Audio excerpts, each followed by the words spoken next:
Thanks for tuning in to part 2. This is episode 16, Israel versus Gaza, What to Believe. So we just talked about the lies. Now we're going to talk about what the two sides have done. First of all, Israel. Israel, when they fight, they have been using precision munition attacks to attack the location that fired a rocket or missile. They're more accurate than the American military is. All right, speaking as a veteran. If an innocent child is there when Hamas fires a rocket and Israel responds and destroys that rocket location and the guy that fired it, whose fault is that? Is it the parent's fault for allowing the child to watch the wanton murderer fire his weapon into a crowded city to hit innocent civilians? Is it Hamas's fault? Did they force the child to stay there? Or are you going to blame the victim for daring to shoot back and defend his city? Because that's what most of the world does. Now, Israel has also dropped leaflets warning of bombs coming in the city block that they're attacking. They also use cell phone technology to call all the cell phones in the building that they're about to bomb before they do it. They deliberately warn their enemy because they want to destroy convenient locations, not kill people. They do this to ensure that no cleaners or building workers who are innocent will be there when they bomb, knowing full well that they're also warning the terrorists. This means that anyone that's left in the building is there on purpose, knowing they're about to be bombed. What army does that? Calls all the cell phones in the local area before they bomb it? No army does that. Why would they do that? The only reason to do that is to save innocent lives. Also, here's something you don't hear on the news.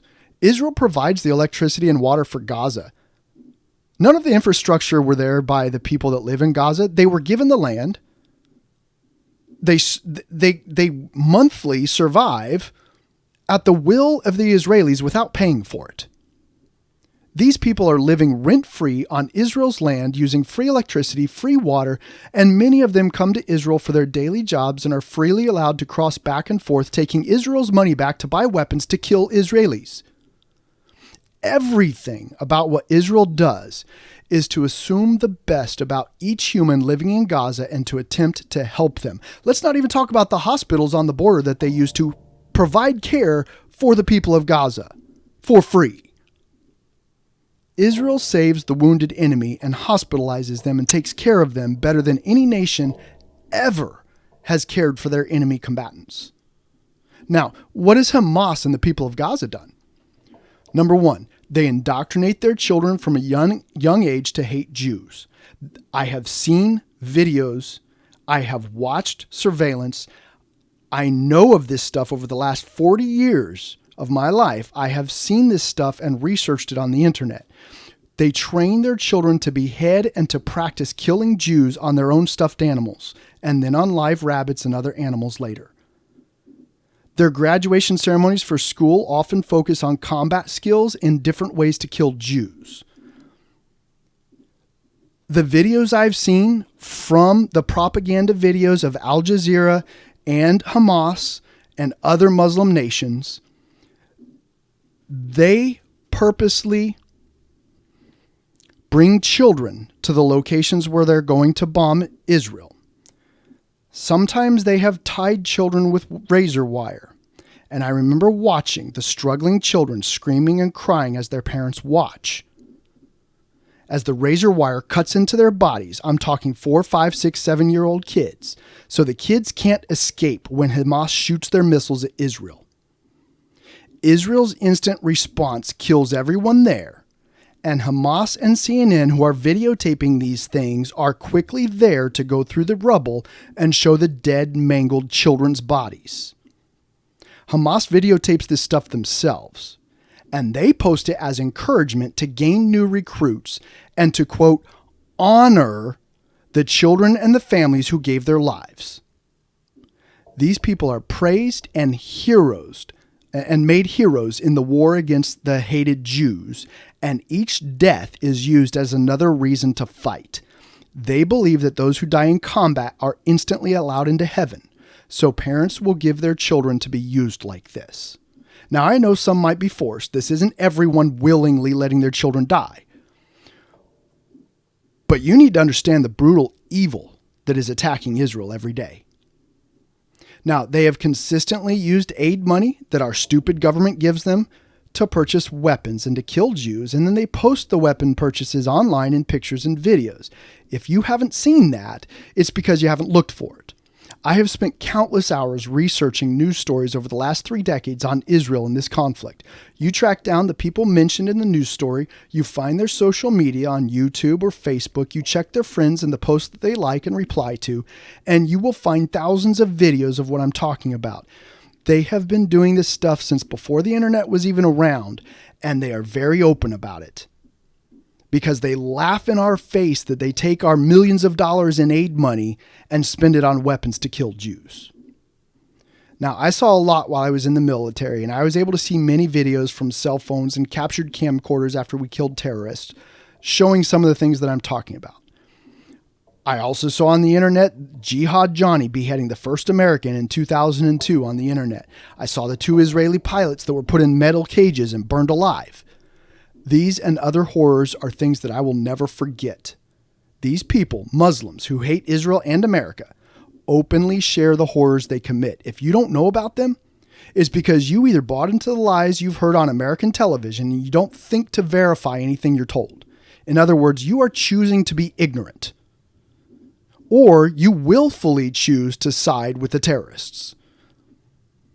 Now listen, the days of trusting the media and our government are gone. If you don't see that, you need to wake up. Start researching things on your own. The internet is a vast collection of billions of computers with information on them all over the world, and you can find stuff. And sometimes you can't use Google. Try a different search engine, DuckDuckGo or Bing or something new that I'm not aware of. Try other things because we know Google has admitted in Congress they hide things on purpose to push their narrative. If you care about the truth, you need to learn to search for it. It's not easy. But let me help you. Here's some things you can Google, and come back and listen to this and write these down and actually search this if you've never done these searches before. What was the original acronym for ISIS? Check it out. What does it mean? Now Google the last word, Levant. What did it mean to ISIS? The answer was the total genocide of Israel. This is what they chant at the fake Palestinian protests. From the river to the sea, Palestine will be free. What river? What sea? Google it. They mean complete genocide of every man, woman, and child of Jewish descent so that they can take over all of Israel. That's what it means. Now, Google this. What is the keffiyeh? And why do protesters wear the checkered cloth? Who is the father of modern terrorism? Yasser Arafat. What did he do while he was growing up in Egypt? Google this. In quotes, I'm serious. Gaza, school, graduation, videos. Watch 4 or 5 of those and then tell me what you think. Google captured Hamas videos. How about on YouTube? Go to France 24 English and search for kill anyone you can and see who is saying that.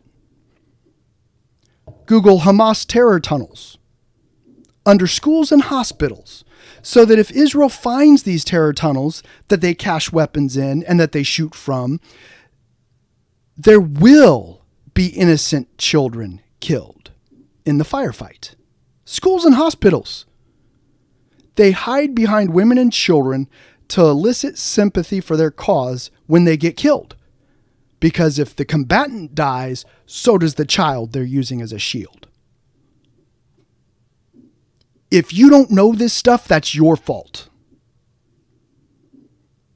Now, here's what it comes down to. Why do I care? Why should a believer in Jesus Christ choose Israel? Well, if you care about truth, which Jesus does, right? Historically, they own the land.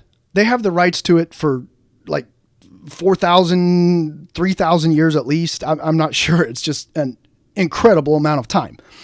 Indisputable fact of history noted by every historian in every country that is currently on the globe today. Even the Roman Empire has documents about the land of Israel and the Jews.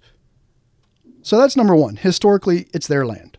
Number two, logically, they were given their own country back after the Holocaust, and everyone knew it to be a fulfilled prophecy of the Bible that in the end of the world, they would have their nation and a temple in Jerusalem to do sacrifices on. This has been predicted since before the book of Revelation, which is a verified historical book written about 80 AD. To deny this reality is to show how completely ignorant someone is of history and of the Jewish people and of the Bible. You got to understand what that means. A verified religious prophecy that everyone knows was written 2,000 years ago, that the Jews would own Israel again and have a powerful nation that can fight against the whole world, was somehow magically fulfilled on May 14th, 1948. That alone should blow your mind and make you realize that there's something supernatural here. Israel deserves this land. Now, as human beings, they deserve the right of self-defense. If you don't know what's been going on in Israel since the beginning of time, then you have a vast ignorance that you need to fix. They have always been the subject of unjust wars, terrorist attacks, brutal murders, rapes, and kidnapping of innocent people in public places. Most of these attacks have either come from Gaza or Hamas, been funded by them, or were other Muslims who traveled there because they simply hate them because of their race, because they're Jews. October 7th last year, 2023, was one of the largest coordinated attacks since the Six-Day War in 1967 against Israel. They have every right to carpet bomb every building that is not Israeli and kill everyone. War is death of innocence. That is why it's the last resort. That is why it's awful. But war never means that the group defending themselves against brutality is in the wrong for killing people. That fault lies on the heads of those who started it, the evil attackers. Israel has shown great restraint over the years, and if you can't see that, it's either because you're either extremely ignorant or you have chosen to support the evil. Now look, if you're honestly ignorant, you didn't know all this stuff, you don't have an excuse in this age of technology. You can find out the facts either by going to a library, using your smartphone, or getting on the internet. We have lost the reality as human beings in America that war is necessary at times, and that the very definition of war means that innocent people will die.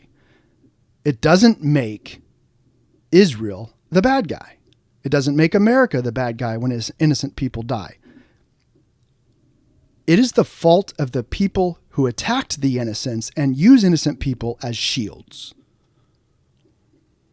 The Bible says that God will bless those who bless his people and curse those who curse Israel. This is speaking about the literal land and the nation. Refer to where the battles in the end times actually take place. Physical locations in Israel, okay? It's also speaking about the race of people called the Jews. Refer to Revelation 7, about the 12 tribes and how God has reserved 12,000 from each of those tribes to be his witnesses. And it's speaking about the Jewish religion once they realize that Jesus Christ is their Messiah. That's what it says when God says he will bless those who bless Israel. Don't misunderstand this last thing about the religion. This is believers in Christ, not the current Jewish religion, okay? Christ came to the Jew first. They rejected him. Christ was a Jew, both in race and religion. Remember, he went to the synagogues first. He taught in the synagogues. They knew he was Jewish in faith, right? Our Christian faith comes from the Jews. The Old Testament was preserved by the Jews. The Bible even mentions that because they worship the Creator God. We owe a vast debt of gratitude to the Jewish religion and to their teachings and preservation of the Bible for us. Now, unfortunately, to their detriment, they chose to reject their Messiah while we recognize him and worship Jesus Christ. Romans 9:23, and that he might make known the riches of his glory on the vessels of mercy, which he had afore prepared unto glory, even us whom he hath called, not of the Jews only, but also of the Gentiles. As he saith also in OC, I will call them my people, which were not my people, and her beloved, which was not beloved. And it shall come to pass that in the place where it was said unto them, you are not my people, there shall they be called the children of the living God. Esaias also crieth concerning Israel, though the number of the children of Israel be as the sand of the sea, a remnant shall be saved. God will save the Jewish people and their land. Now, I've got some final thoughts.